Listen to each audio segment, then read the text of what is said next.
বুনাইয়া লা তুশরিক বিল্লাহ, এই কথা বলে সন্তানকে মালিকের সাথে পরিচয় করাইয়া দে।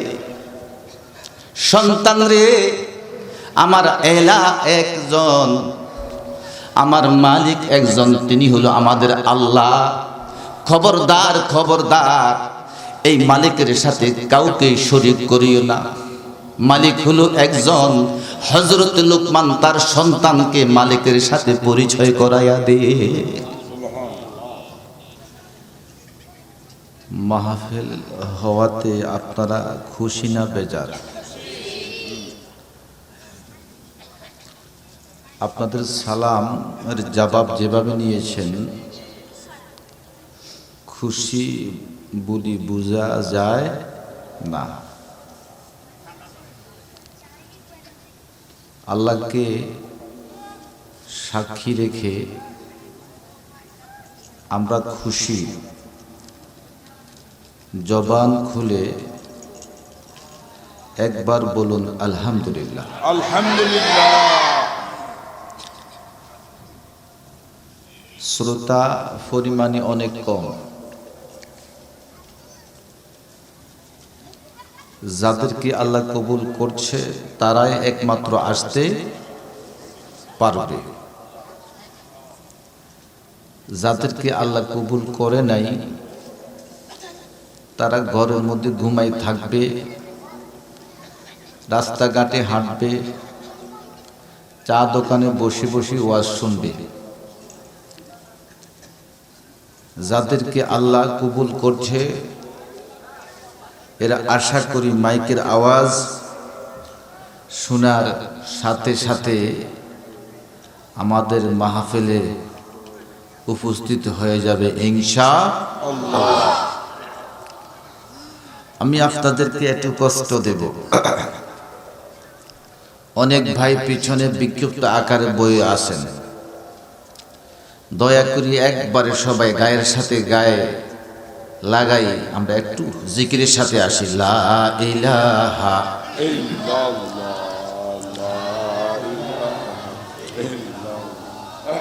আসেন, পিছনের ভাই কয়েকজন আসেন। জি, লা ইলাহা ইল্লাল্লাহ।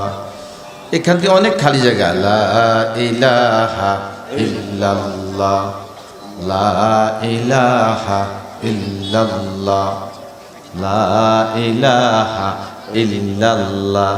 সামনে আসা, জান্নাতের দিকে আসা। সুবহানাল্লাহ কন্যা। জি আসেন। এই যে দুইটা ভাই পিছনে বসে আছে, একটু কষ্ট করেন। কি রে ভাই, এতগুলা কোত্তা গায়ে দিচ্ছেন? আমি তো মাত্র একটা জামা গায়ে দিছি। আসেন আসেন আসেন আসেন। মাশাআল্লাহ, এই যে জওয়ান ভাই, কত সুন্দর চেহারা। আইয়েন না, আলহামদুলিল্লাহ। আসেন, একটু আসেন, একটু আসেন আসেন। সামনের দিকে আসা, জান্নাতের দিকে আসা। আসেন আসেন। আমার দুই ভাই আলহামদুলিল্লাহ জান্নাতি মানুষ, মুখের মধ্যে দাঁড়িয়ে, একটু আগে আসেন। আল্লাহ কবুল করুক, বলেন না আমিন। আসেন, একটু আসেন। এই যে জায়গাটা খালি খালি, জি খালি খালি, জায়গাটা অনেক খালি।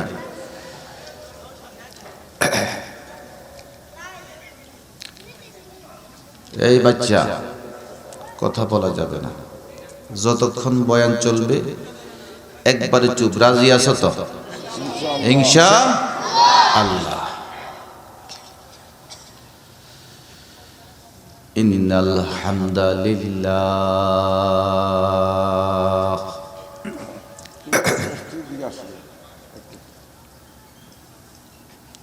ওয়াসসালাতু ওয়াসসালামু আলা নাবিয়্যা বা'দা আম্মা বা'দু فأعوذ بالله من الشيطان الرجيم يا بني لا تشرك بالله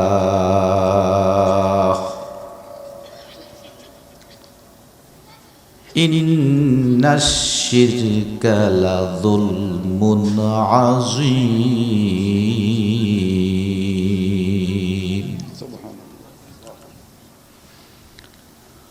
وقال رسول الله صلى الله عليه وسلم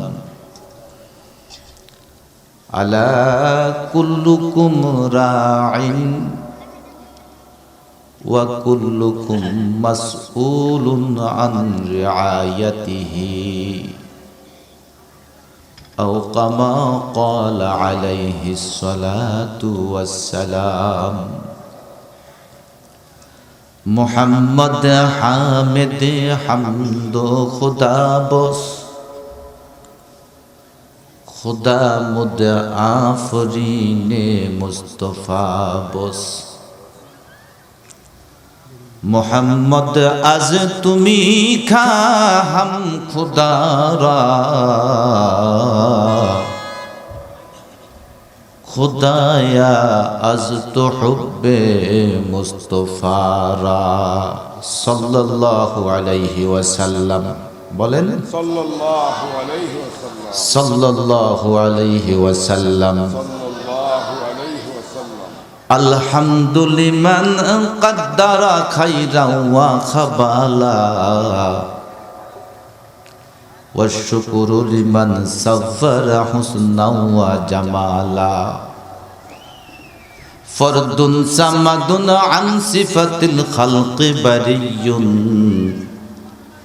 رب أزلي خلق الخلق كمالا لا زد ولا ند ولا حد لمولا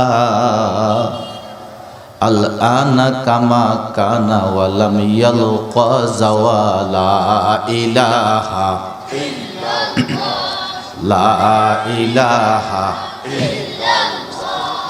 لا إله لا إله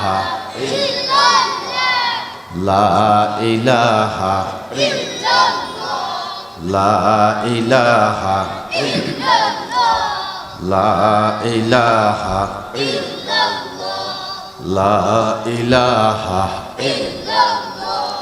لا إله لا إله إلا الله محمد رسول الله সাল্লাল্লাহু আলাইহি ওয়াসাল্লাম। কাকরা নুরানি তালিমুল কোরআন হাফিজিয়া মাদ্রাসার উদ্যোগে 18তম বার্ষিক তাফসিরুল কোরআনের সম্মানিত সভাপতি জনাব হাজী হারুন আর রশিদ চৌধুরী সাহেব, মঞ্চে উপস্থিত হযরত ওলামায়ে কেরাম, বিভিন্ন জায়গা থেকে আগত আমার ধর্মপ্রাণ সুশিক্ষিত মুসলমান ভাইরা, ফরদার আড়ালের সম্মানিতা মা ও বোনরা,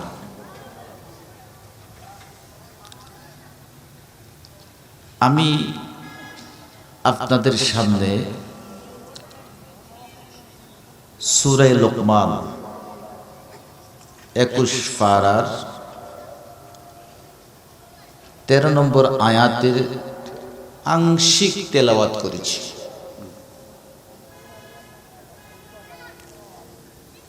এই আয়াতের বিষয়বস্তু হলো সন্তানের প্রতি পিতা মাতার,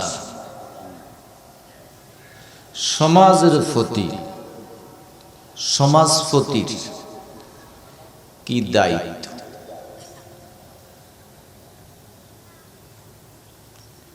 আশা করি আমি আর বিষয়বস্তু আপনারা বুঝতে পেরেছেন। মাওলানা যুক্তিবাদী নাম শুনছেন না? জি কথা কয় না। মাওলানা যুক্তিবাদী, আমি ঢাকা এক মঞ্চে এরকম চেয়ারে বসা, মাহফিলের শুরুতেই উনি একটা গল্প দিয়া শুরু করছে। গল্পটা কি? ছাত্র পরীক্ষা দিতে গেছে, সারা বছর পড়ালেখা করে নাই, পরীক্ষা দিয়া আব্বা আম্মা জিগা, কিরে আব্বা পরীক্ষা কেমন দিছ, কি লিখলি? কি লিখছি আমি হেডাও দেখতাম, কারণ পড়ালেখা করে নাই। 3 মাস পরে রেজাল্ট আউট হয়েছে,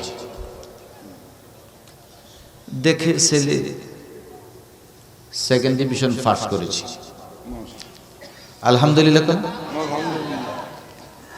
আব্বা আম্মা জিগায়, কিরে লেখাপড়া তো করিসনি, কেমনে পাস করলি? আমি হেডা করতে দিতাম।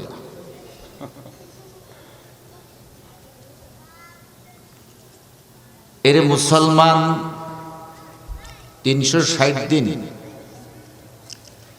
নামাজ পড়ছো অথবা পড়ো নাই, রোজা রাখছো অথবা রাখো নাই, কাকরা নুরানি তালিমুল কোরআন হাফিজিয়া মাদ্রাসা বছরে একটা ক্লাস হয়, ওই ক্লাসের নাম বার্ষিক তাফসীরুল কোরআন মাহফিল। সুতরাং এই বার্ষিক তাফসীরুল কোরআন মাহফিলে হাজির হয়ে যাও। ফেল করা ছাত্র সারা বছর লেখাপড়া করে নাই, মালিক যেমনি ভাবে তাকে ফাঁস করাই দিয়েছে, তুমি হয়তো নামাজ পড়ো নাই, রোজাও রাখো নাই, কত মিথ্যা কথা বলেছ, কত গীবত করেছ, কত শিকায়াত করেছ, হয়তোবা একদিনের মাহফিলের উসিলায় ফেল করা ছাত্রের মতো তোমাকে ফাঁস করাইয়া মালিক জান্নাতের মেহমান বানাইয়া দিতে পারে। কি বলেন? আল্লাহর এই ক্ষমতা আছে কি নাই? তাহলে আমরা এখানে যারা বসছি, মাহফিলের শেষ পর্যন্ত একটা লোক উঠব না, কথা বলবো না, বিড়ি খাওয়ার জন্য বাইরে যাব না। রাজি আছি তো ইনশাআল্লাহ? তাফসীরুল কোরআনের মাহফিলে বসলে নগদে 7 লাভ। কত লাভ? 7 লাভ। কয় লাভ? 7 খানা লাভ। 1 নাম্বার, যতক্ষণ বসে থাকবে ততক্ষণ আসমান থেকে সকিনা নাজিল হতে থাকবে। নাম্বার 2, ফেরেশতা চতুর্দিকে বেষ্টনী করি, একজনের কাঁধে আরেকজন উঠতে উঠতে উঠতে আসমান পর্যন্ত দাঁড়িয়ে যাবে। নাম্বার 3, এখানে আমরা যে মালিকের জিকির করতেছি, মালিক বলেন আমি তোমাদের কথা আরশে আজিমে ফেরেশতাদের জমাত নিয়ে আলোচনা করতেছি। নম্বর 4, মাহফিলের পাশে কোনো মানুষ যদি ঘোরাফেরা করে, মাহফিলে আসবো, মাহফিলের প্রতি তার মন অন্তর রয়েছে, আল্লাহ বলেন মাহফিলে বসে নাই, মাহফিলের উদ্দেশ্যে আশেপাশে হাঁটা চলা করে, আমি আল্লাহ তাকেও মাফ করে দিই। নম্বর 5, যিনি বয়ান করতেছে তার দিকে তাকাইলে আল্লাহ পাক সগীরা গুনাহ মাফ করে দেন।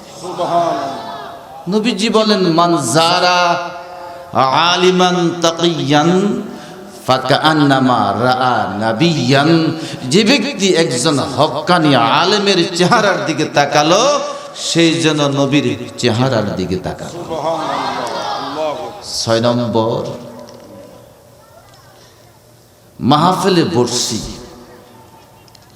কিন্তু এত উচ্চাঙ্গের কথা হুজুর বলে তার ভাষা আমি বুঝি না, এত উচ্চাঙ্গের কথা শ্রোতা ও আজ বুঝে না, এরপরেও মাহফিলে বসে থাকে, মনের মধ্যে একটা দরদ ব্যথা, আহারে হুজুর কি বলে আমি তো বুঝি না, আমার মন উঠতে এখান থেকে চায় না। আল্লাহ বলে ওই ভাঙ্গা মনওয়ালার কাছে আমি থাকি, তার জিন্দেগির গুনাহগুলো আমি মাফ করিয়ে দিই। সুবহানাল্লাহ। মুহাদ্দিস আব্দুল্লাহ ইবনে মুবারক কোরআনের হাফেজ ছিলেন, হাদিসের হাফেজ ছিলেন, বহুত বড় মাপের আলেম ছিলেন। উনার বাড়ির পাশে একজন কামার ছিল, লোহা শেষে, নাম কি কথা কইয়েন? কামার। আব্দুল্লাহ ইবনে মুবারক মৃত্যুর পর এক ছাত্র স্বপ্ন দেখে, হুজুর আপনার সাথে মালিক কেমন আচরণ করেছে? আব্দুল্লাহ ইবনে মুবারক বললেন, মালিক আমাকে মাফ করে দিয়েছে, সুবহানাল্লাহ। তবে আমার আগে আমার প্রতিবেশী কামার সে জান্নাতের মেহমান হয়ে গেছে। আল্লাহ। ছাত্র জিজ্ঞাসা করলো, উস্তাদ জি আপনি এত বড় আলেম, কোরআনের হাফেজ, হাদিসের হাফেজ, তাহাজ্জুদ আপনার জিন্দেগিতে বাদ যায় নাই, প্রতিনিয়ত কোরআন হাদিসের দর্শ দিতেন। একজন কামার সারাদিন লোহা শেষে, নামাজের খবর নাই, রোজারও কোনো খবর নাই, অশিক্ষিত মানুষ, সে আপনার আগে জান্নাতের মেহমান কি করে হয়ে থাকে জানতে আমার বড় ইচ্ছা। সুবহানাল্লাহ।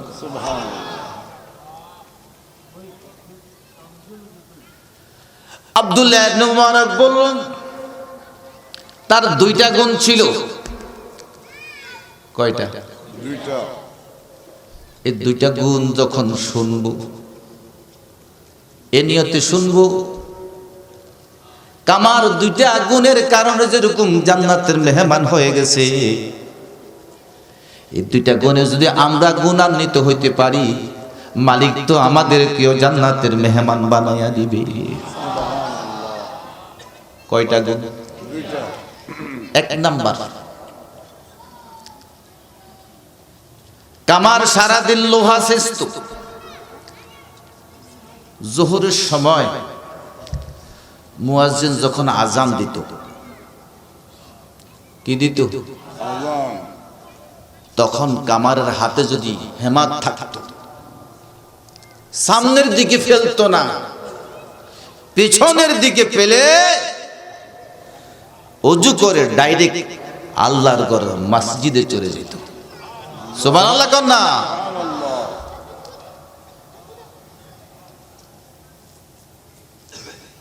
নাম্বার 2, গভীর রজনীতে আব্দুল্লাহ ইবনে মুবারক কোরআন তেলাওয়াত করত, তাহাজ্জুদ পড়ত। কামার এই দৃশ্য দেখত, আল্লাহর কাছে কান্ত, মালিক আমি গরিব মানুষ, সারাদিন হেমার দিয়া লোহা পিটাই, সারাদিন পরিশ্রম করে এশার নামাজের পরে ক্লান্ত হয়ে ঘুমাইয়া যায়, তাহাজ্জুদ আমি পড়ার ক্ষমতা আমার থাকে না। আব্দুল্লাহ ইবনে মুবারক অনেক শাহী মানুষ সারাদিন হাদিস পড়ায়, রাত্রে তাহাজ্জুদের নামাজ পড়ে, কোরআনে করিম তেলাওয়াত করে। আমি গরিব মানুষ, তুমি বুঝি আমাকে একটু জিকির করার ক্ষমতা দিল না? মনের মধ্যে যেরকম আহ শব্দ করতো, আহ শব্দ করার কারণে আর হেমারটুকু সামনের দিকে না ফেলে পিছনের দিকে ফিরে দেওয়ার কারণে আল্লাহ তাআলা আব্দুল্লাহ ইবনে মুবারকের আগে তাকে জান্নাতের মেহমান বানিয়ে দিয়েছে।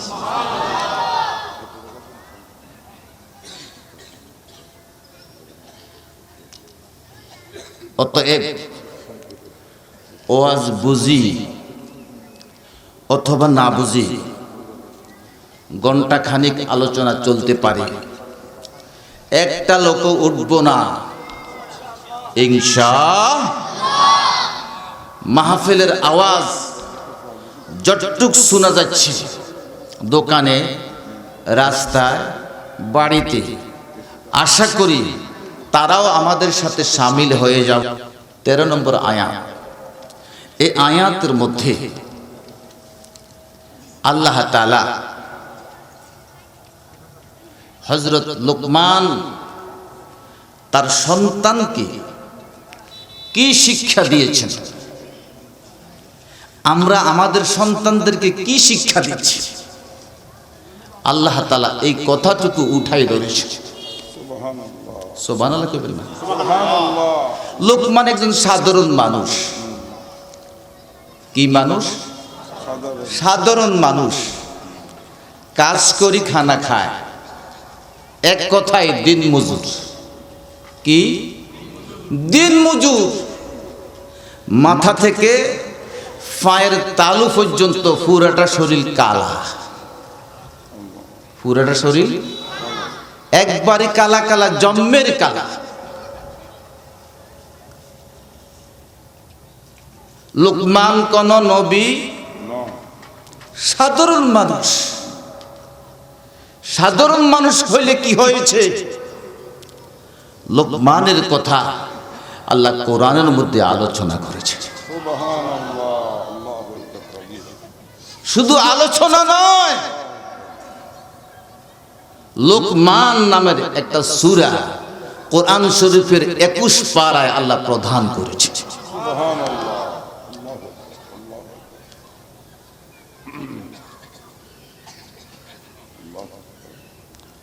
জনমের কালা ছিল।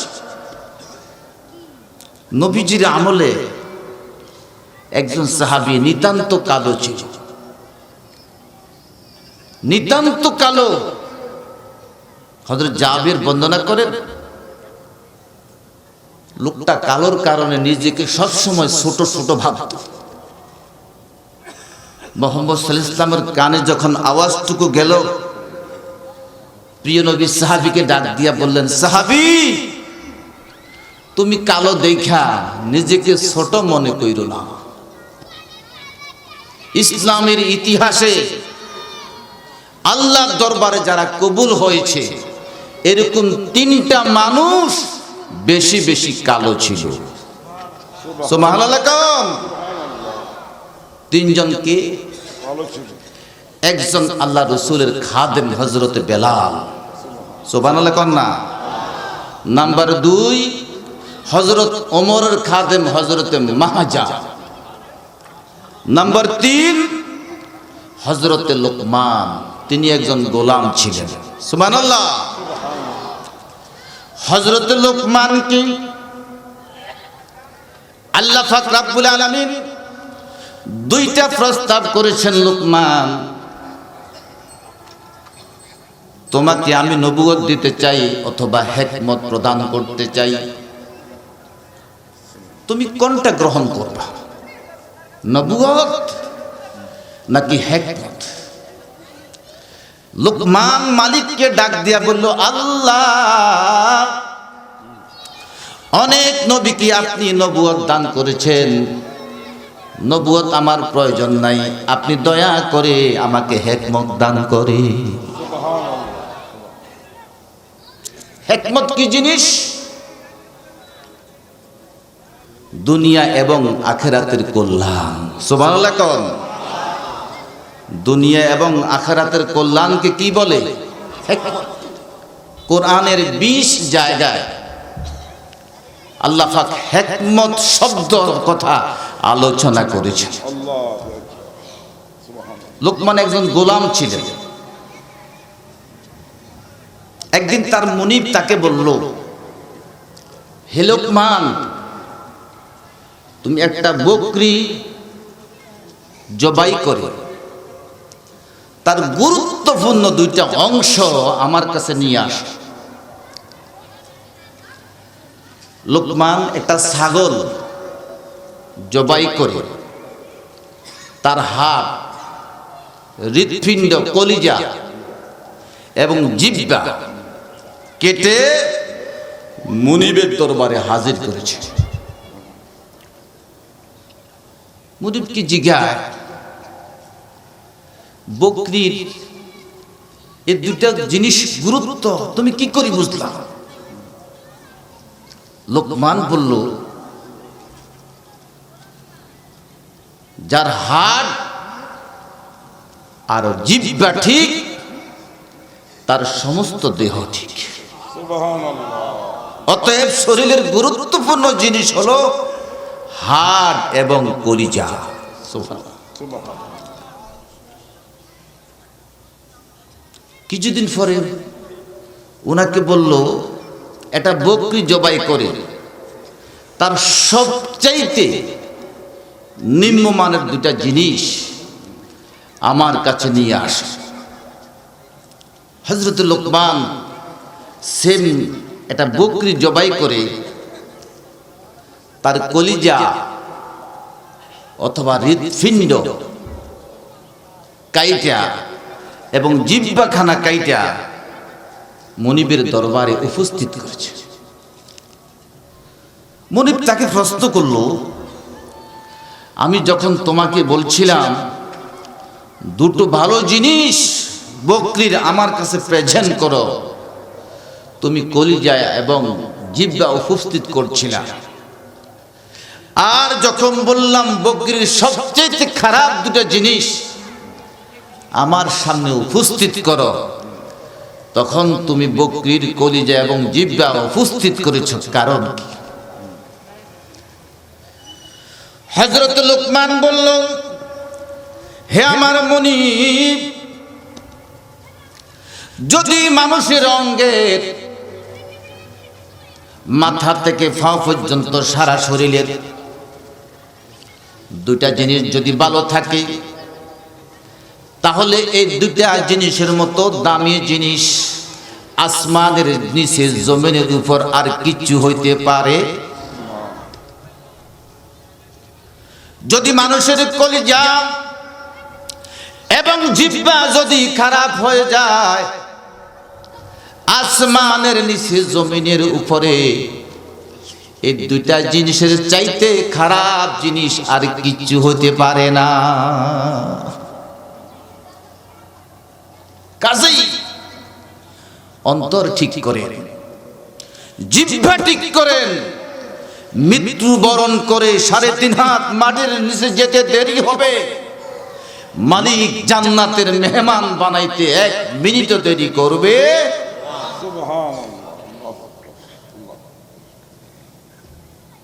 লোকমান একজন বড় বক্তা ছিলেন।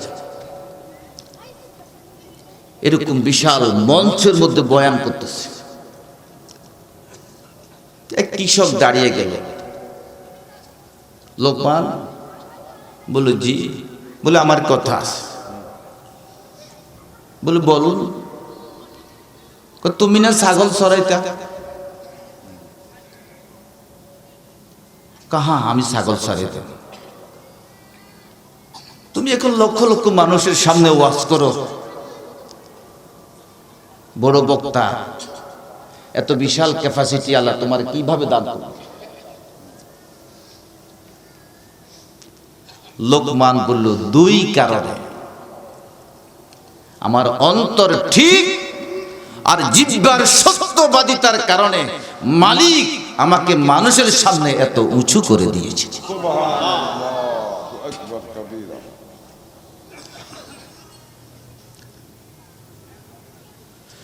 হযরতে লোকমান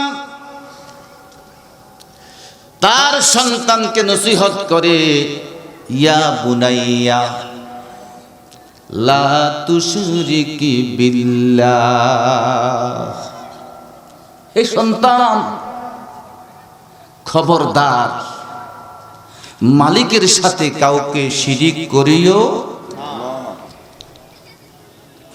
দুনিয়ার সব গুনাহ আল্লাহ মাফ করবে, শিরিক এত বড় গুনাহ যেটা লাইলাতুল কদরের রাত্রেও মালিক কোনদিন ক্ষমা করবে।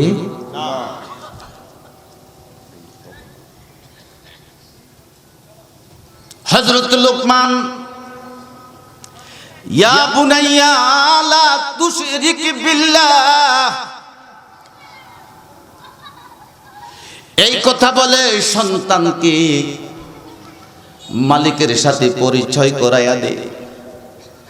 সন্তান রে, আমার এলা একজন, আমার মালিক একজন, তিনি হলো আমাদের আল্লাহ। খবরদার খবরদার এই মালিকের সাথে কাউকে শরীক করিও না। মালিক হলো একজন। হযরত লুকমান তার সন্তানকে মালিকের সাথে পরিচয় করাইয়া দে। আল্লাহ পাক লুকমানের কথা সূরা লুকমানের 13 নম্বর আয়াতে উল্লেখ করে তামাম পৃথিবীর সকল মা বাপদেরকে বলিয়া দে, ও সন্তানের বাপেরা, ও সন্তানের মায়েরা, তোমাদের সন্তান যখন পৃথিবীতে আসে তোমাদের সর্বপ্রথম কাজ হইল তোমাদের সন্তানকে মালিকের সাথে পরিচয় করাইয়া দেওয়া। তোমরা যদি তোমাদের সন্তানকে আমি আল্লাহর সাথে পরিচয় করাইয়া দাও, আমি আল্লাহর দায়িত্ব হলো তোমাদের সন্তানদেরকে তোমাদের মা এবং বাপের সাথে পরিচয় করাইয়া দেওয়া।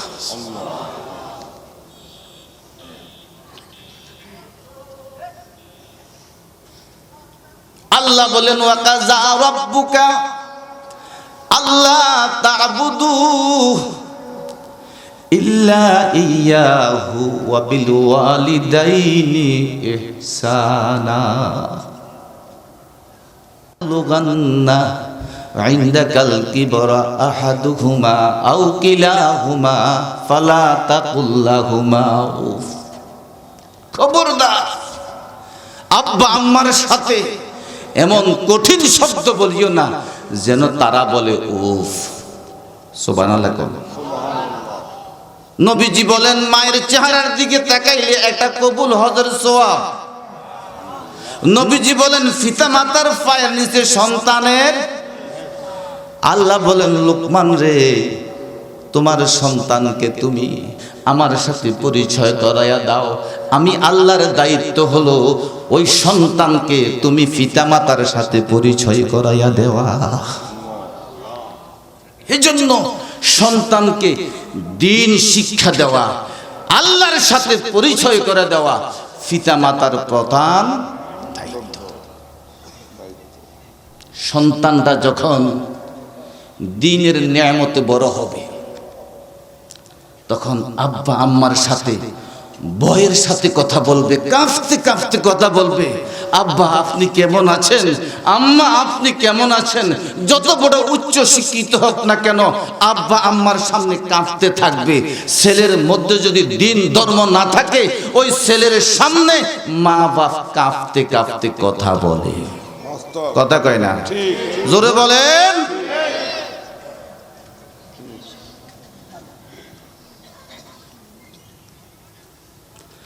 এই জন্য আল্লাহ বলেন,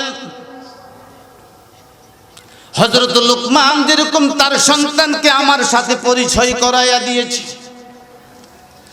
ও পৃথিবীর মারা, পৃথিবীর বাপরা, তোমার সন্তানটা পৃথিবীতে আসার পরে সর্বপ্রথম আমি মালিকের সাথে পরিচয় করাইয়া দাও। সুবহানাল্লাহ।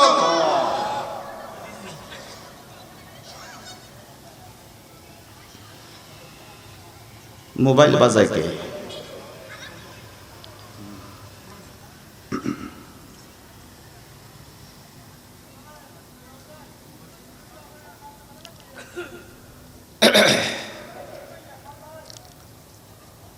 লা ইলাহা illallah, la ilaha illallah, la ilaha illallah, লা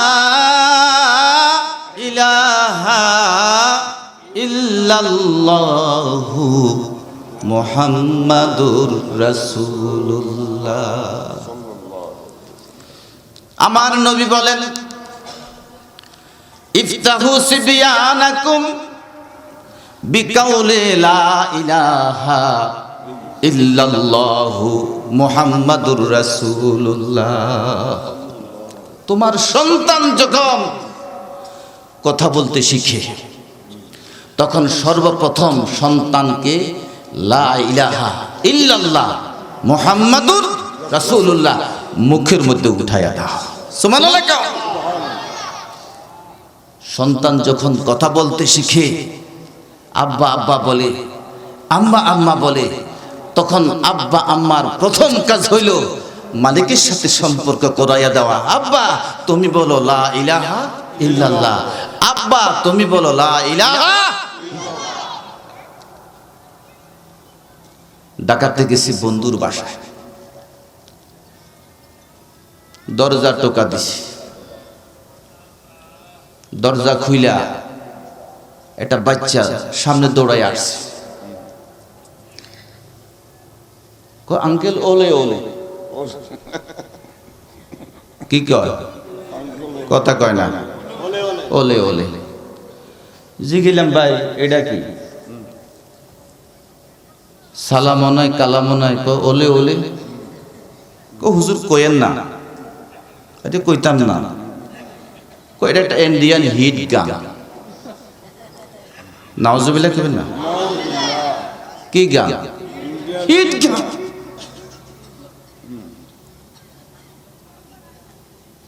জিগেলাম তুমি কালিমা পড়ো?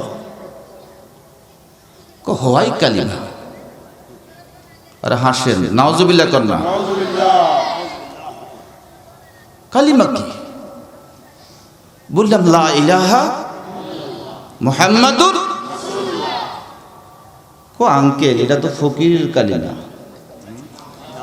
নাউজুবিল্লাহ। যে আব্বা যে আম্মা সন্তানের মুখে কালিমা উঠাই দিতে পারে না,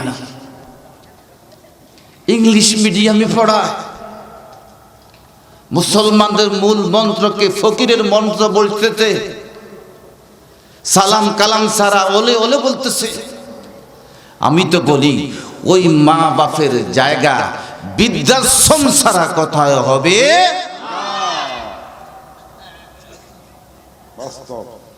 গাজীপুরে একটা বুড়া বুড়ির ঘর আছে। কার ঘর? কথা কয় না। বুড়া বুড়ির ঘর। 400 জন বুড়া বুড়ি আছে। কতজন? কয় হুজুর এই 400 জনের মধ্যে সবাই উচ্চ শিক্ষিত দিন শূন্য লোকদের আব্বা এবং মা। কথাটা বুঝেন নাই?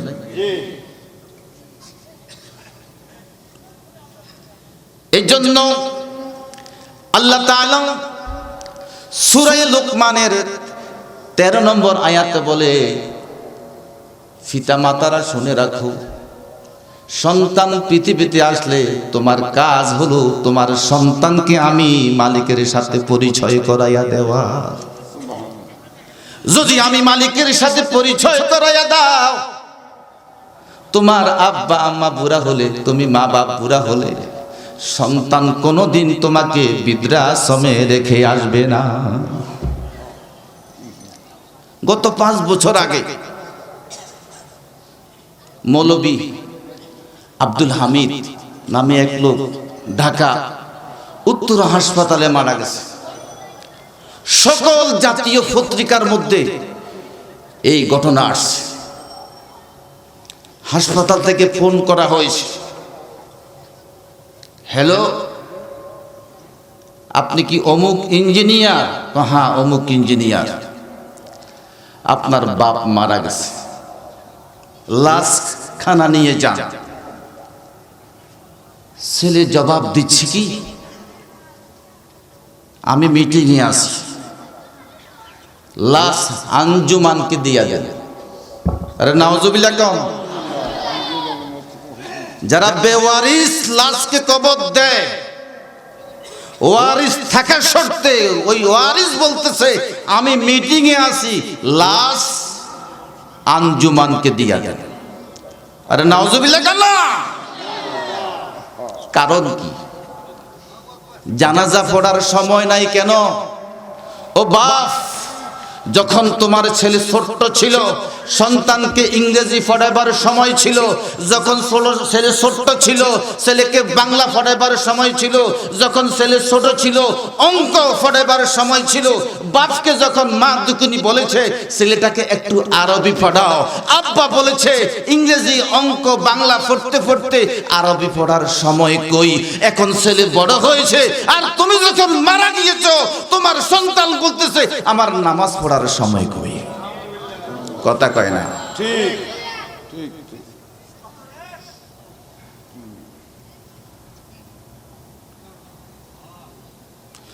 ইফতাহু সিবিয়ানাকুম বিকাউলি লা ইলাহা ইল্লাল্লাহ।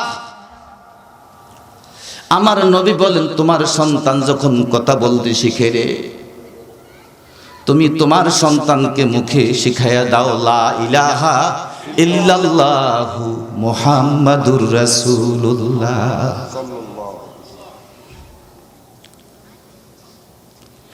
এই সন্তানের বয়স যখন 6-7 বছর হবে,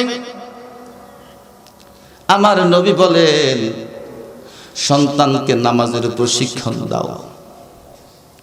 কিসের প্রশিক্ষণ? যখন সন্তানের বছর 10 বছর হবে, কত বছর? 10 বছর। তখন ছেলেকে নামাজের জন্য প্রহার করো। ছেলে সারা রাত লেখাপড়া করতে করতে ফজর আজান হয়ে গেছে, 10ম শ্রেণীতে পরীক্ষা দিবে, বোর্ড পরীক্ষা।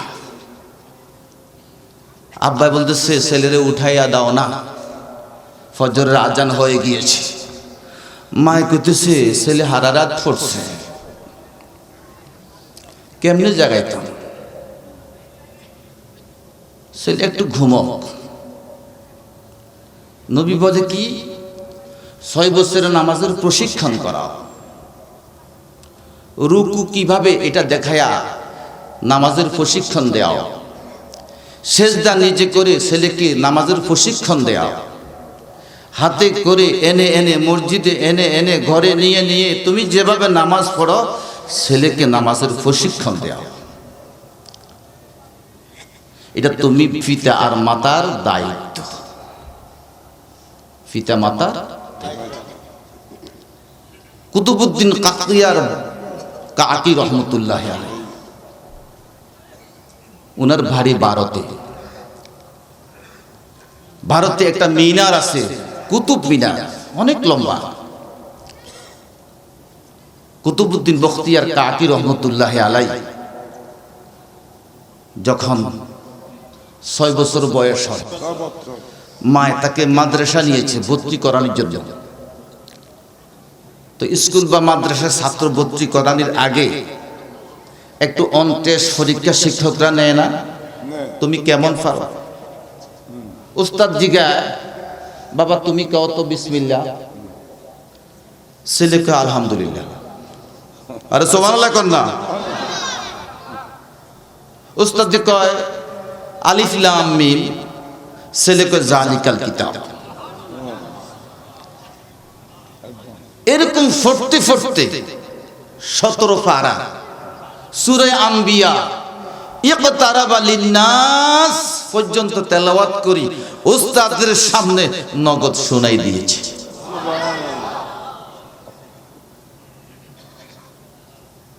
উস্তাদ জিগায় আগে ছেলেরে কথায় পড়াইছেন,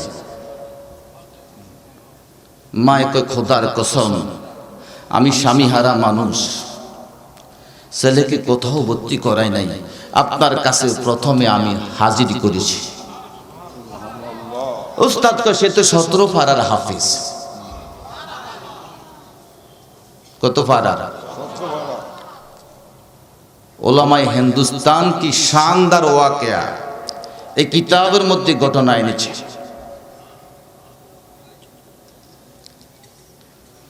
মার্জি গেল, তাইলে আপনার ছেলে 17 পারা কিভাবে পারে? আমার ছেলের জিজ্ঞান।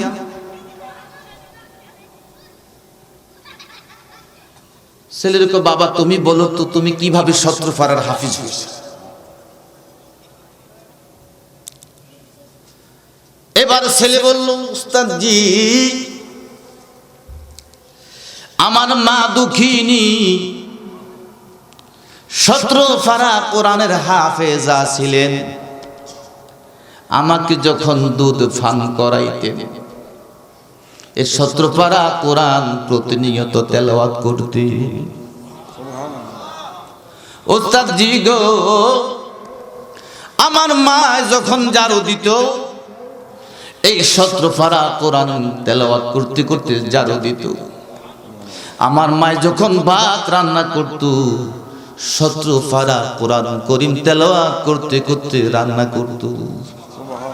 মায়ের মুখ থেকে শুনতে শুনতে আমি সন্তান 17 পারা কোরআনের হাফেজ হয়ে গেছি। जब इश्क सिखाती है असरार खुदागाही चिन लेता है गुलामों पर असरार শাহেনশাহী। মানুষ যখন আল্লাহর প্রেমে ডুবে যায়, মানুষ যখন আল্লাহর জন্য পাগল হয়ে যায়, আল্লাহর রিকশাওয়ালার দিকে তাকান না, ঠেলা গাড়িওয়ালার দিকে তাকান না, দিন মজুরের দিকে তাকান না। আল্লাহ দেখে তার অন্তরে খবর। আল্লাহ তখন গরিবের মাথায়ও ওই ইজ্জতের টুপি ফরাইয়া দে। মাদ্রাসা ভর্তি করানো হলো। ক্লাস শেষ করে জোহরের সময় বাড়িতে আসে। ছেলে আম্মারে কয় মা আমার তো ভুক লাগছে, আমার কিছু খাদ্য দাও। ছেলে বলতেছে তুমি যার কিতাব পড়ে আসছো, কোরআন যার নামে পড়ছো, ওই মালিকের কাছে চাও। সুবহানাল্লাহ। মা সন্তানকে মালিকের সাথে কিভাবে পরিচয় করাই দিচ্ছে। আমার কাছে চাইও না, কার কাছে চাইবা? মালিকের কাছে চাইবা, মালিক ব্যবস্থা করে দেবে। মাকে প্রশ্ন করে মা নামাজ পড়লে কি রুটির ব্যবস্থা হয়ে যাবে?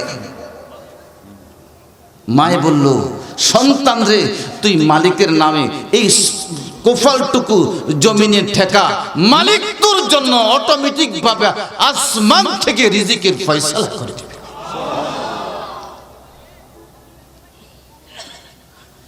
মা ছেলে নামাজে দাঁড়িয়েছে।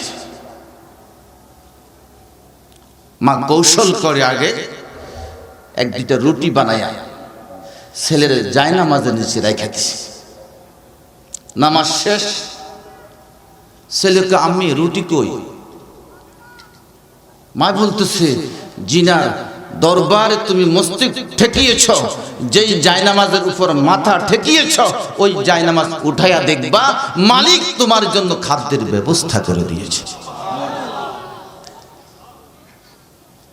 জায়নামাজ উল্টাইয়া দেখলো জায়নামাজের নিচে আল্লাহ ওই বাচ্চার জন্য রুটির ব্যবস্থা করেছে। ছেলে কি কয়? মা দুঃখিনী, নামাজ পড়লে রুটি পাওয়া যায়।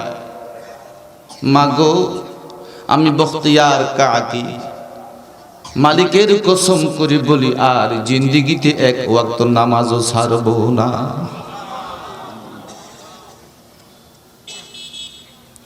এইভাবে করে মায়ের সন্তানকে নামাজের প্রশিক্ষণ দেওয়া হয়েছে, মালিকের সাথে যোগাযোগ করাই দিয়েছি। একদিন নানার বাড়ি মা বেড়াইতে গেছে, ছেলেকে মাদ্রাসায় দিয়া জোহরের সময় হয়ে গেছে। হঠাৎ করে মা অনেক তাড়াহুড়া করে আসতেছে। আরে প্রতিদিন তো আমার ছেলে নামাজ পড়ে আর আমি রুটি বানাইয়া জায়নামাজের নিচে রাইখা দিই। আজকে নামাজের সময় হলে আমার ছেলে জায়নামাজের নিচে রুটি যদি না পায়, বলবে আমি ছেলের সাথে প্রতারণা করেছি, ছেলে আর জিন্দেগিতে নামাজ পড়বে না। নামাজের সময় হয়ে গেছে, ছেলে আল্লাহু আকবার করি দাঁড়িয়েছে, মা অনেক দূরে। মালিকের দরবারে দুই চোখ দিয়া পানি ছেড়ে দিয়েছে। মালিক, প্রতিদিন আমি মা তোমার সাথে আমার সন্তানকে পরিচয় করাইয়া দিই, আমি রুটি বানাইয়া জায়নামাজের নিচে রাইখা দিই। আজকে বাপের বাড়ি বেড়াতে গেছি, ছেলে যত নামাজে দাঁড়িয়ে গেছে, আসতে যদি দেরি হয় আর ছেলে যদি রুটি না পায়, জিন্দেগিতে নামাজ তো আর পড়বো না। আমি মা তোমার দরবারে মস্তক ঠাকাইয়া দরখাস্ত করেছি, গায়েব থেকে তুমি আমার ছেলের জন্য রুটির ব্যবস্থা করে দাও।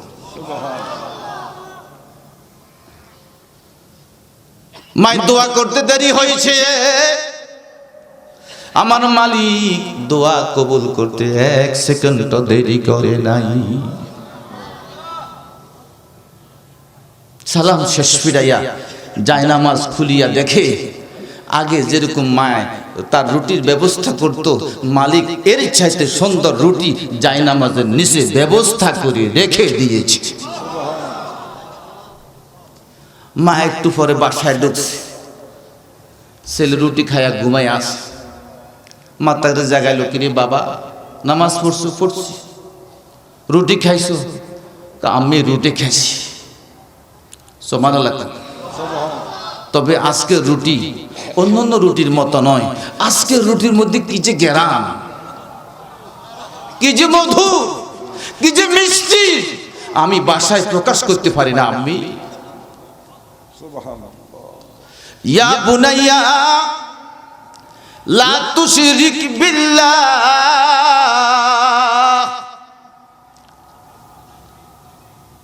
ও দুনিয়ার মানুষেরা, হযরত লোকমান তার সন্তানকে যেমনি ভাবে আমি মালিকের সাথে পরিচয় করাইয়া দিয়েছি, তোমরা তোমাদের সন্তানগুলাকে আমি মালিকের সাথে এরকম পরিচয় করাইয়া দাও।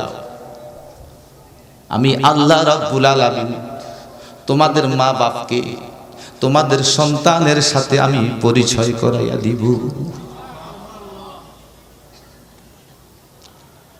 কুতুবউদ্দিন কাকি রহমতুল্লাহ আলাইহি মৃত্যু শয্যায় শায়িত, 60টা নসিহত করে গেছেন,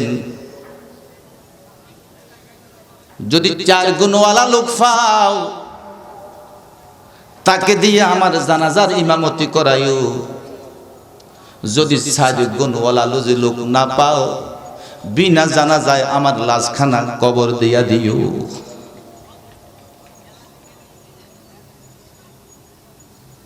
কুতুবউদ্দিন কাকি দুনিয়ার থেকে চলে গেছে, লক্ষ লক্ষ মানুষ তার জানাজায় হাজির হয়েছে। একজন ঘোষণা করে দিল, যার কাছে 4টা গুণ আছে, 1 নাম্বার, যিনি তাহাজ্জুদের নামাজ জীবনে কাজা করে নাই। নাম্বার 2, যিনি আসরের সুন্নত জিন্দেগিতে কাজা করে নাই। নম্বর 3, যিনি বেগানা মহিলার দিকে জিন্দেগিতে তাকায় নাই। যদি থাকো, কুতুবউদ্দিন কাকির জানাজার নামাজ আদায় করাইয়া দাও। যদি 4 গুণওয়ালা লোক যদি না থাকে, বিনা জানাজায় কুতুবউদ্দিন কাকির লাশ কবরে নামাইয়া দিব। মাঠ স্তব্ধ হয়ে গেছে। এই 4টা গুণওয়ালা মানুষ লক্ষ লক্ষ মানুষের মধ্যে পাওয়া যায়। সর্বশেষ একজন রাজনৈতিক ব্যক্তিত্ব, তৎকালীন ভারতের রাষ্ট্রপ্রধান শামসুদ্দিন ইলতিমাস রহমতুল্লাহ আলাইহি, চোখের ফানিগুলা ছাড়তে ছাড়তে কাঁদতে কাঁদতে জনতার সামনে উপস্থিত হলো। তার পীর শামসুদ্দিন বখতিয়ার কুতুবউদ্দিন বখতিয়ার কাকিকে লক্ষ্য করে বলল, হে আমার পীর সাহেব, আমার আমলগুলা এতদিন পর্যন্ত গোপন রেখেছিলাম, কোন মানুষ জানতো না। আজকে তুমি বুঝি আমার আমলগুলা জনতার সামনে প্রকাশ করে দিলা। মালিক আমি ভয় পাইতেছি, না জানি লোক দেখানো ইবাদত হয়ে যায়। আল্লাহ তুমি আমার আমলগুলা নষ্ট করে দিও। ইয়া বুনাইয়া লা তুশরিক বিল্লাহ। হযরত লুকমান তার সন্তানকে নসিহত করেছে, খবরদার খবরদার আল্লাহর সাথে কাউকে শিরিক করিও না। আল্লাহ বলেন লুকমান তার সন্তানকে আমি মালিকের সাথে যেমনি পরিচয় করাইয়া দিয়েছে, তোমরা যদি তোমাদের সন্তানগুলাকে অমনিভাবে আমি মালিকের সাথে পরিচয় করাইয়া দাও। লোকমানকে যেরকম কবুল করে সূরা লোকমান আমি কোরআনের মধ্যে দান করেছি, লোকমানের ইতিহাস টেনে এনেছি, লোকমানকে যেরকম কিয়ামতের দিন মাফ করে দেব, আমি আল্লাহ রাব্বুল আলামিন তোমাদের মা আর বাপকে জান্নাতের অমনি করে পেশিনদার বানাইয়া দিব।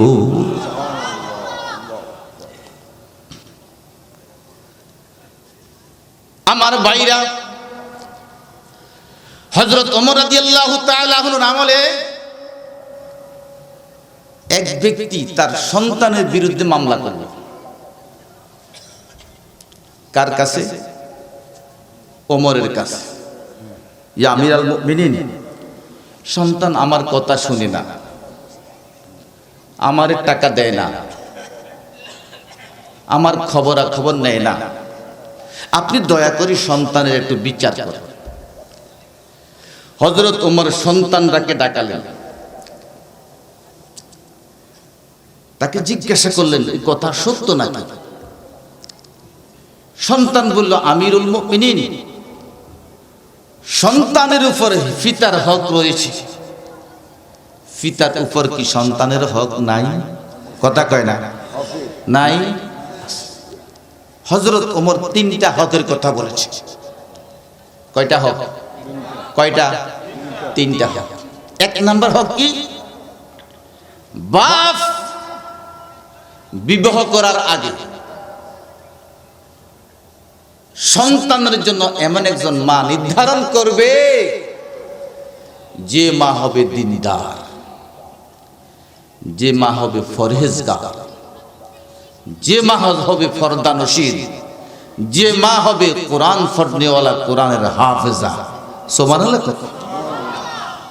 হযরত ইমাম মালিক নাম শুনছেন না? কথা কয় না?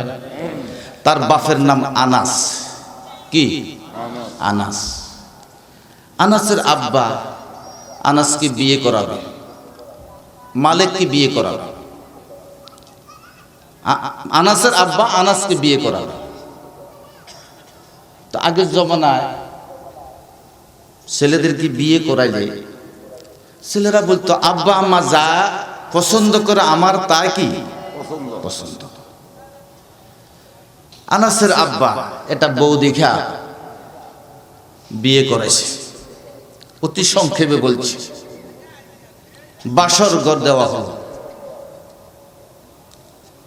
দেখে দে বিবি কালার কালা, জম্মের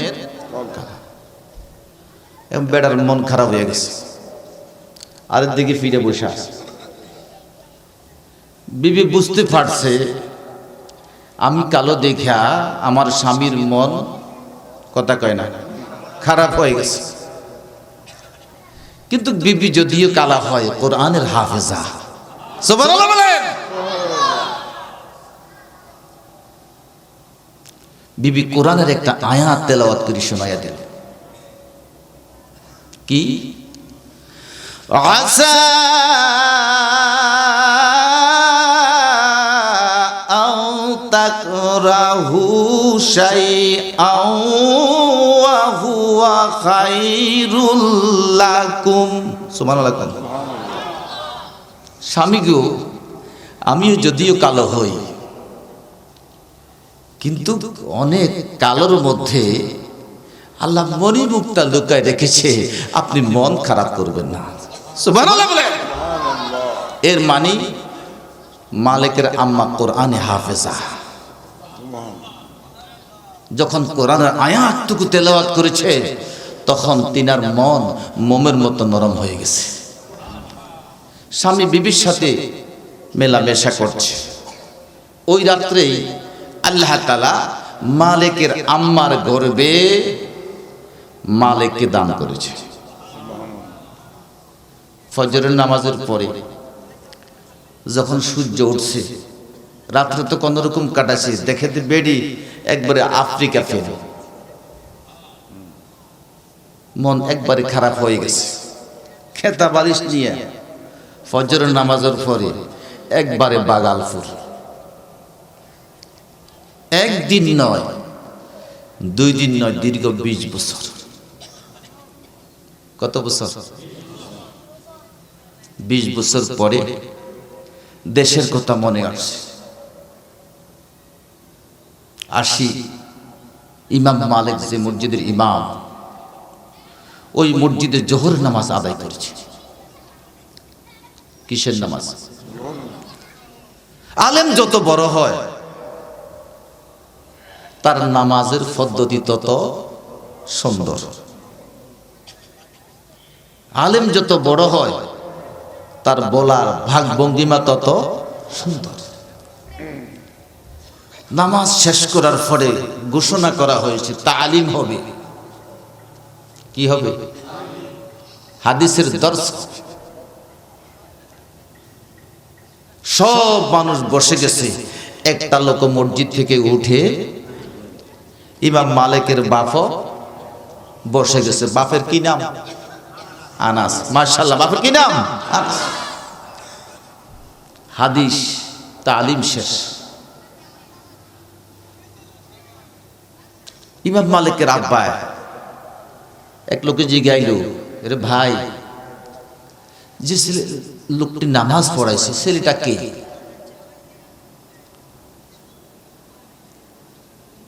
লোকটি বলল, এটা আমার বাড়ির পাশে আনাসের ছেলে। সুবহানাল্লাহ।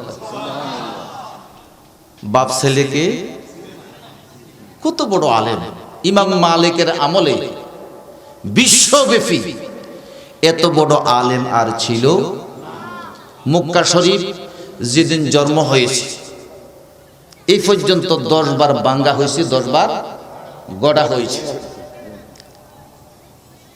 ইমাম মালিক ফতুয়া দিলেন, তোমরা যেভাবে তোমাদের স্বাস্থ্যের টাকার জোরে ভাঙ্গা গড়ার কাজ করতেছ, এভাবে বাইতুল্লাহকে নিয়ে পুতুল খেলা হয়ে যাবে।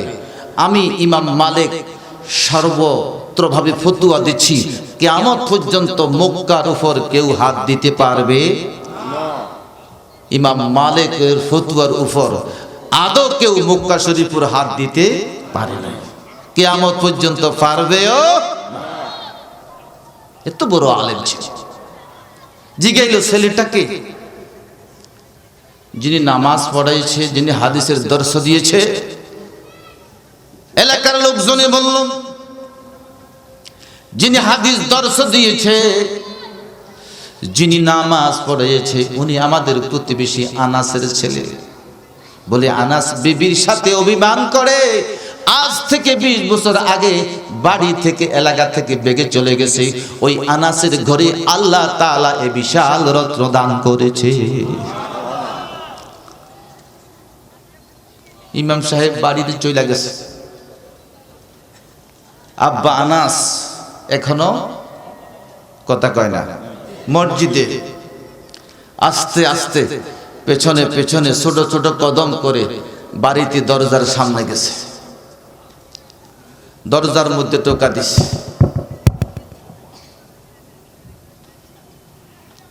ইমাম মালিক দরজা খুলছে। সালাম কালাম হয়েছে।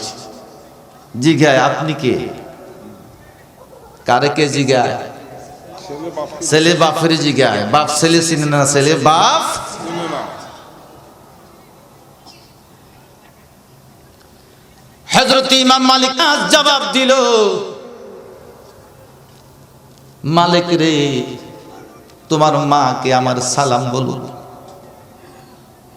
আর বলিও আজ থেকে 20 বছর আগে গভীর রজনীতে আপনাকে যেই লোকটা এই আয়াতে কারিমা তেলাওয়াত করে শোনাইছিল, আসা আও তাকরাহু শাইআও ওয়া হুয়া খায়রুল লাকুম। মা, ওই তেলাওয়াতকারী লোকটা আমাদের ঘরে এসে গেছে। মা সন্তানকে ডাক দিয়া বলল, বাবা ইমাম মালিক রে, এই লোকটা তো অন্য আর কেউ নয়, এই লোকটা তো হলো আমার স্বামী, তোমার আব্বা হযরতে আনাস। তুমি ইমাম মালিকের সন্ধানে আমার বাড়িতে এসে গেছে, দে দে তাকে বসবার জায়গা দে, তাকে ইজ্জত দে, সম্মান দিয়ে তোর বাপের সাথে কথা বল। ইয়া বুনাইয়া লা তুশরিক বিল্লাহ। আল্লাহ লোকমানের ইতিহাস তুলে ধরে বলেন, ও দুনিয়ার বাপেরা, ও দুনিয়ার মায়েরা, হযরত লোকমান যেরকম সন্তানকে আমি মালিকের সাথে পরিচয় করাইয়া দিছে রে, তোমরাও তোমাদের সন্তানগুলাকে আমি আল্লাহর সাথে পরিচয় করাইয়া দাও। হযরত লোকমান যেমনি ভাবে কোরআনের মধ্যে তার নাম এসেছে, কোরআনে তার ইতিহাস তুলে ধরা হয়েছে। হযরত লোকমানকে কিয়ামতের মাঠে যেরকম আল্লাহ মাফ করে দিবে, তোমাদের পিতা মাতাকেও আল্লাহ রাব্বুল আলামিন অমনি ভাবে মাফ করে দিবে। আপনারা হযরত ইউসুফের নাম শুনছেন না? কে? ইউসুফ নবীর নাম শুনছেন? উনি বাপের থেকে হারাই 49 বছর পর্যন্ত গায়েব ছিলেন। কত বছর? কত বছর? ছেলের জন্য বাপ কাঁদতে কাঁদতে দুটো চোখ হারাইয়া ফেলে। বাপের নাম ইয়াকুব, দাদার নাম ইব্রাহিম। 49 বছর পরে ছেলে চিঠি লেখে আব্বা ইয়াকুবের কাছে, দুধ ফাটা, দুধকে বলে আমার আব্বাকে সালাম কইও, আর একটা জামা তোমার হাতে দিলাম, আমার আব্বাকে কইও চোখের মধ্যে জামাটা লাগাইলে আমার আব্বার হারানোর দুটা চোখের দৃষ্টি আমার মালিক দান করে দিবে।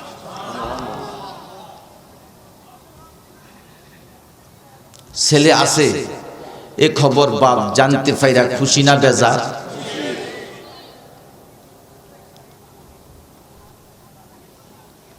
ছেলের জীবিত থাকার কথা শুইনা আলহামদুলিল্লাহ কইয়া হযরত ইয়াকুব বলল, আমার ইয়াকুব কম ধর্মের উপরে বেঁচে আছে। সুবহানাল্লাহ। সন্তান কয়টা জিজ্ঞাসা করে নাই, ছেলে কয়টা জিজ্ঞাসা করে নাই, মেয়ে কয়টা জিজ্ঞাসা করে নাই, জিজ্ঞাসা করেছে আমার ইউসুফ কম ধর্মের উপরে বেঁচে আছে। কিছুদিন পরে ইয়াকুবের সাথে ইউসুফের সাক্ষাৎ হলো। ইউসুফ আব্বারে জিজ্ঞাসা, আচ্ছা আব্বা, আপনার তো 12 ছেলে ছিল। কতজন? 12 ছেলের মধ্যে আমি ইউসুফ হারাই গেছি, আমার জন্য আপনি দুটো চোখ নষ্ট করে দিতে হয় নাকি? ইয়াকুব কি চমৎকার জবাব দিয়েছিল ওই দিন।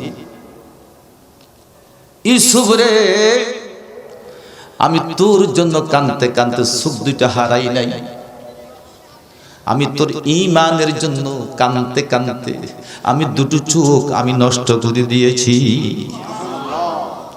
ইউসুফ, তোকে আমার থেকে 6 বছর বয়সে হারিয়েছি। 6 বছর বয়সের পর থেকে সন্তানকে বাবা মা বাপ দিন শিক্ষা দেয়, কোরআন শিক্ষা দেয়, হাদিস শিক্ষা দেয়। আমি আব্বা তোকে শিক্ষা দিতে পারি নাই, কার কাছে বড় হইছ জানি না, কোন ধর্মের উপর বেঁচেছি যে জানি না, তোর ধর্মের জন্য দ্বীনের জন্য তুই আমি আব্বা ইয়াকুব দুইটা চোখ নষ্ট করে দিয়েছি। পিতার সর্বপ্রথম কাজ হইল সন্তানকে মালিকের সাথে পরিচয় করাইয়া দেওয়া। হযরত ইব্রাহিম আলাইহিস সালাম জন্মের আগে ইব্রাহিমের দরবারে অনেকগুলো তারকাবীর মুখ চেহারা কালো করে বসে আছে নমরুদের দরবারে। নমরুদ জিগায়, তোমাকে মন কি লেগে খারাপ? স্যার, আগামী বছর একটা ছেলে পৃথিবীতে আসবে, আপনার রাজত্ব নষ্ট করে দিবে। নমরুদকে তাহলে কি করা যায়? দুইটা কাজ করা হোক। দুইটা কাজ কি? এক নম্বরে কোন মহিলাকে স্বামীর সাথে মিলতে দিব না। নাম্বার 2, আজকে থেকে 1 বছরের মধ্যে যত শিশু সন্তান জন্মে তাকে হত্যা করে ফেলা হবে।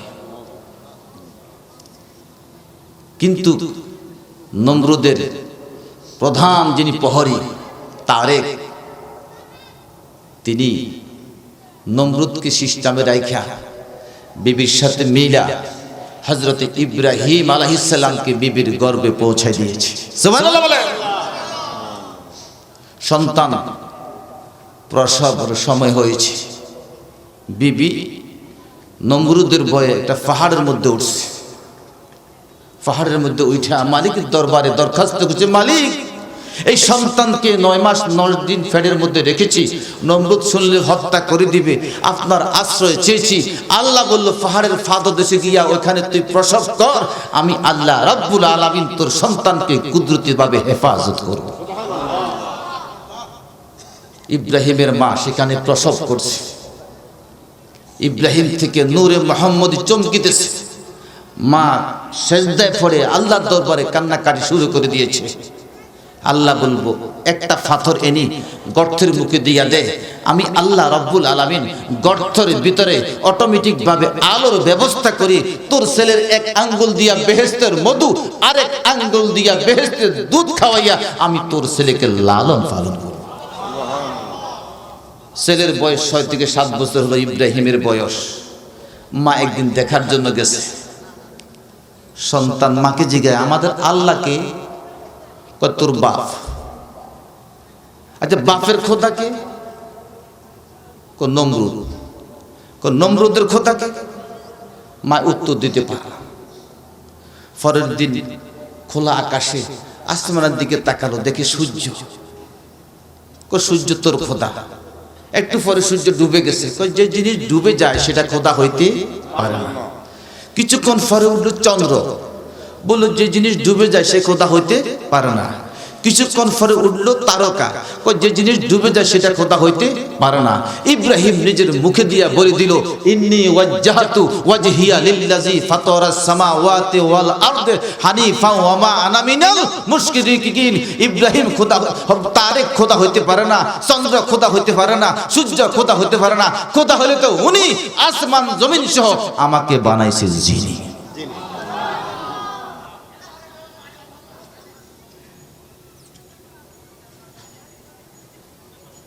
সুতরাং সন্তান পৃথিবীতে আসার পরে মা আর বাপের প্রধান দায়িত্ব হলো তাকে দ্বীনের প্রশিক্ষণ দেওয়া। সুবহানাল্লাহ। আপনারা একটা মাদ্রাসা করেছেন, দ্বীনের প্রশিক্ষণের ব্যবস্থা করেছেন। এই মাদ্রাসা কিয়ামতের মাঠে আপনাদের নাজাতের ব্যবস্থা হয়ে যাবে। আমার আল্লাহ বলেন, আর রহমান, আমি দয়ালু। বলে কি জন্য দয়ালু? বলে দ্বীন শিক্ষার জন্য। আমি আল্লাহকে চিনার জন্য আমি তোমাদেরকে কোরআনুল কারীম দান করেছি। আপনার 5টা ছেলে, 2টা ইউরোপ থাকে, 3টা আমেরিকা থাকে, 1টা সৌদি আরব থাকে। আপনি কোটি কোটি টাকার মালিক, আপনার বউ সুন্দর, আপনার স্ত্রী সুন্দর, আপনার নাতি সুন্দর, আপনার নাতি সুন্দর। আপনি এই জন্য, আল্লাহ বলে এই জন্য আমি দয়ালু না। বলে আমি দয়ালু কি জন্য? আমি তোমাদেরকে কোরআনুল কারীম দান করেছি। আমার ভাইয়েরা, আল্লাহ পাক তার ভালোবাসাকে 100 ভাগে ভাগ করেছে। কত ভাগ? 100 ভাগে ভাগ কইরা 1 ভাগ নিজের হাতে রেখে দিয়েছে, 99 ভাগ নিজের হাতে রেখে দিয়েছে। 1 ভাগ মহব্বত সমস্ত মানুষের মধ্যে আল্লাহ বন্টন করেছে। আর ওই 1 ভাগ মহব্বতের প্রথম ফার্স্ট যে জিনিস বন্দাকে দান করেছে, আল্লাহ বলে আমি তোমাকে দয়া করি কোরআনুল কারীম দান করেছি। সুবহানাল্লাহ বলে। সুতরাং কোরআন আছে যেখানে, আল্লাহর দয়া আছে সেখানে। যেখানে মাদ্রাসা আছে সেখানে আল্লাহর দয়া আছে, যেখানে কোরআন আছে সেখানে আল্লাহর দয়া আছে, যেখানে হাদিস আছে সেখানে আল্লাহর দয়া আছে, তার মধ্যে কোনো সন্দেহ।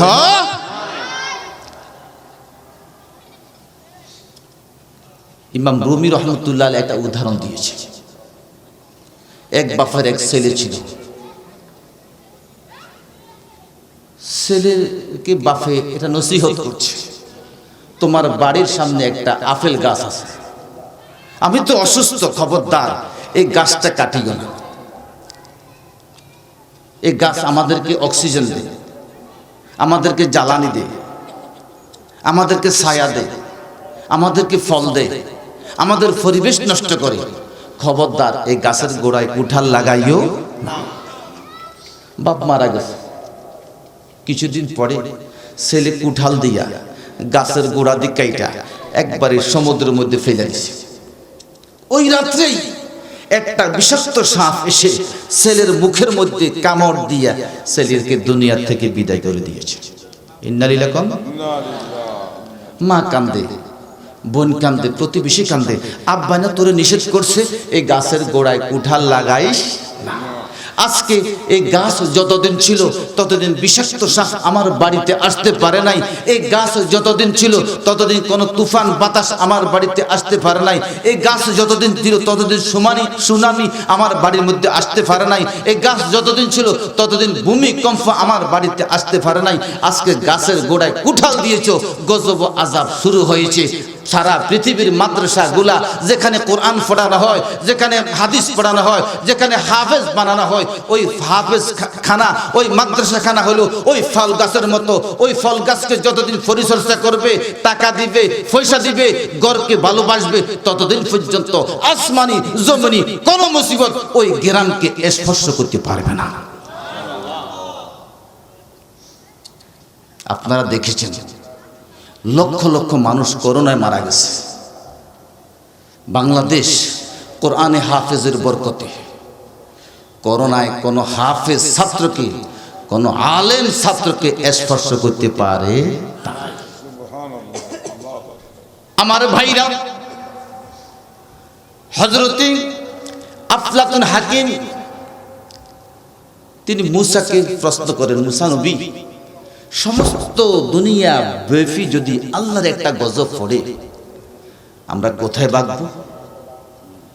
হযরত মূসা আলাইহিস সালাম আফলাতুন হাকিমকে উত্তর দিল, तीर फेंकने वाला की कमर को मजबूत से फाका करो, যিনি তীর নিক্ষেপ করবে তার কোমরকে ধরো। তীর তোমার গায়ে পড়বে না, সাগরে পড়ে যাবে। অমনিভাবে মাদ্রাসাগুলা হলো ওই আল্লাহ তাআলার কোমরের মতো। এই কোমরকে মজবুত ভাবে ধরলে আসমানি জমিনি দুশমনের দুশমনি কোন বিপদ বান্দাকে স্পর্শ করতে পারবে।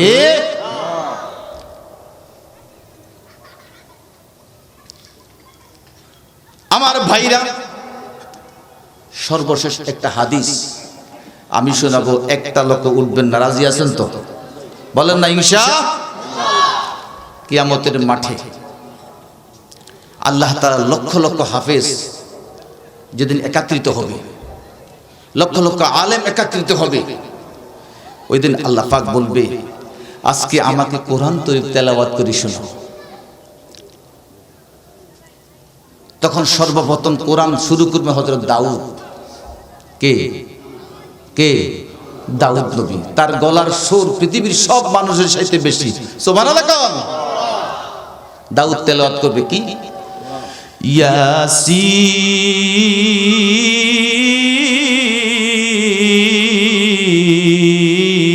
ইয়াসিন।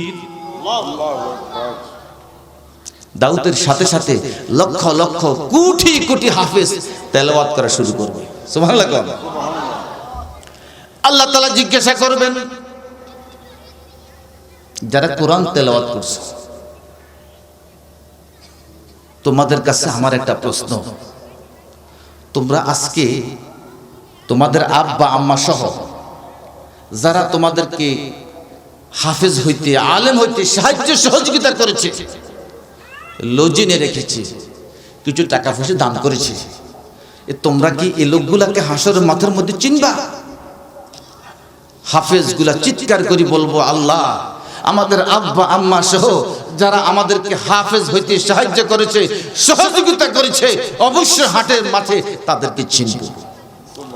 আল্লাহ বলবে, আমি জান্নাতের 10টা ভিসা দিয়ে দিলাম, এই 10টা ভিসা নিয়ে এই হাসরের মাঠ থেকে এদেরকে নিয়ে ডাইরেক্ট জান্নাতের মেহমান হয়ে যাবে।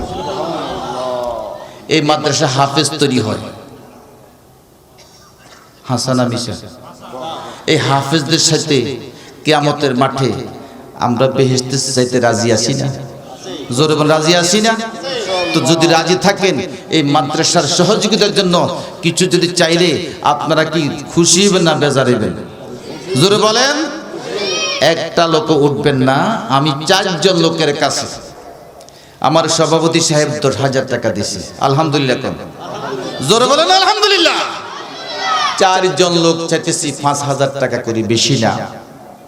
এই মাদ্রাসার জন্য মন ভরে দোয়া করে দিব, আল্লাহ নি কিয়ামতের মাঠে হাফেজদের সাথী বানায় উঠায়া বল সবাইকে জান্নাতের মেহমান বানাই দে। বলেন না আমিন। সর্বপ্রথম একটা লোক হাত উঠে দেখান। হুজুর আপনি দাঁড়ান না, একটা দাঁড়ান, কষ্ট দিব, একটু দাঁড়ান, কত সুন্দর চেহারা, বেহেশতি মানুষ, দাঁড়ান দাঁড়ান। আর একটা লোক আবার বাম দিকে হাসে। আবু বকর জিজ্ঞাসা, হুজুর আজকে এরকম পাগলামি করেন কেন? আল্লাহ রাসূল বলেন, ওমর রে, আবু বকর রে, দিনের জন্য তোরা যত ত্যাগ দিয়েছ, দিনের জন্য যত কষ্ট করেছ, কিয়ামতের মাঠে আমি নবী তোমাদের 2 জনের কাঁধে হাত দিয়া এরকম জান্নাতে প্রবেশ করব। জোরে বলেন না সুবহানাল্লাহ। আয় আল্লাহ তাআলা আমার নবীর ঘরের জন্য 2টা লোক চেয়েছি। 2টা লোক আবু বকর ওমর মতো দাঁড়িয়ে গিয়েছে। কিয়ামতের মাঠে এদেরকে কালি হাতে ফিরাইয়া দিয়েন না, আমার আবু বকর আর ওমরের সাথে জান্নাতের মেহমান বানাইয়া দিয়ে। বলেন আমিন। আয় আল্লাহ এই মাদ্রাসার ছাত্রগুলো যখন দলে দলে জান্নাতের মেহমান হবে, আল্লাহ গো এই 2টা লোককে এদের সাথে জান্নাতের মেহমান বানাইয়া দিয়ে। বলেন আমিন।